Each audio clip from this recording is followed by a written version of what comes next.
Kozhikode Nipah സ്ഥിരീകരിച്ച സംഭവത്തിൽ Pune virology ഇൻസ്റ്റിറ്റ്യൂട്ടിലേക്ക് അയച്ച സാമ്പിളും പോസിറ്റീവ്. കോഴിക്കോട് മെഡിക്കൽ കോളേജിലെ പ്രാഥമിക പരിശോധനാ ഫലം പോസിറ്റീവായതോടെയാണ് സാമ്പിൾ പൂനെയിലേക്ക് അയച്ചത്.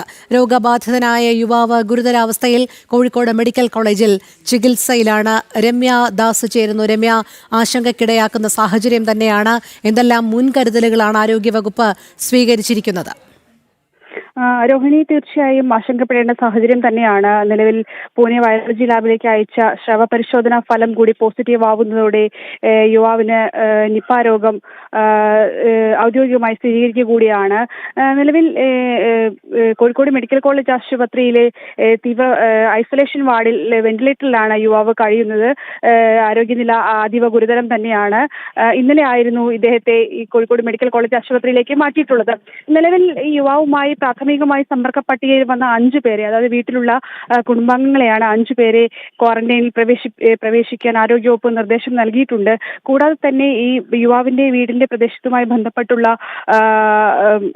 പ്രദേശത്തും ഇതുപോലെ തന്നെ ജനപ്രതിനിധികളുടെയും അതുപോലെ തന്നെ മുനിസിപ്പാലിറ്റി ഉദ്യോഗസ്ഥരുടെയും എല്ലാം യോഗം ഇന്ന് ചേർന്നിരുന്നു. കൂടാതെ കളക്ടറേറ്റിലും DMOയും കളക്ടറും ഉൾപ്പെടെയുള്ള യോഗങ്ങളെല്ലാം ചേർന്നിരുന്നു.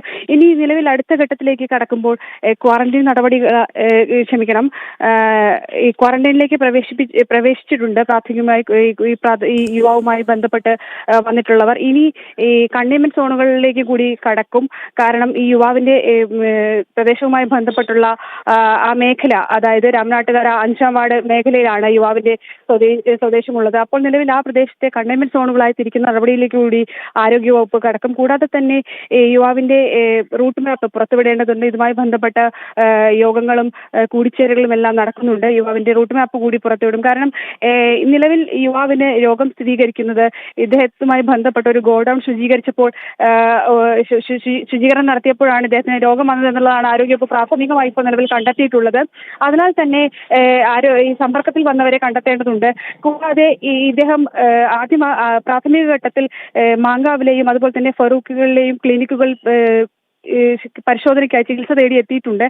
കൂടാതെ കോഴിക്കോട് നഗരത്തിൽ തന്നെ ഒരു സ്വകാര്യ ആശുപത്രിയിലും ചികിത്സ തേടിയിട്ടുണ്ട്. അപ്പോൾ ഈ സമ്പർക്ക പട്ടിക കൂടി വിപുലീകരിക്കേണ്ടി വരും എന്നുള്ളത് തന്നെയാണ് നമുക്ക് മനസ്സിലാക്കാൻ സാധിക്കുന്നത്. വരും മണിക്കൂറുകളിൽ ഇതുമായി ബന്ധപ്പെട്ട കൂടുതൽ അപ്ഡേഷൻസും നമുക്ക് നൽകാൻ കഴിയും. ശരി, രമ്യ ദാസാണ് വിവരങ്ങൾ നൽകിയത്.